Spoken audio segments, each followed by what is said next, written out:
আসসালামু আলাইকুম, ঈদ মোবারক এভরিওয়ান। আশা করি সবাই ভালো আছেন। ওয়েলকাম টু আওয়ার হাবিস হবি পেজে।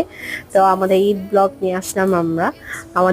আমার হাজবেন্ডের কাজিনরা চলে আসছিল এবং তাদের বাচ্চা কাচ্চা এবং ভাবিরাও আসছিল সাথে।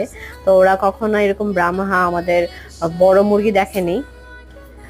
তো ওরা এত বড় মুরগি দেখে খুবই অবাক হয়ে গিয়েছে এবং বাচ্চারা খুব এক্সাইটেড, ভয়ও পাচ্ছিল এবং ভাবিরা আরো বেশি ভয় পাচ্ছিল বাচ্চাদের চাইতে। তো ওরা খুব এনজয় করেছে এবং আমাদের ফার্মে আরো অনেক ইউনিক ইউনিক মুরগি এসেছে এবং আমরা অনেকগুলো সেলও দিয়ে দিয়েছি। তাহলে আমরা আজকে এ পর্যন্ত। আল্লাহ হাফেজ, টাটা, বাই বাই।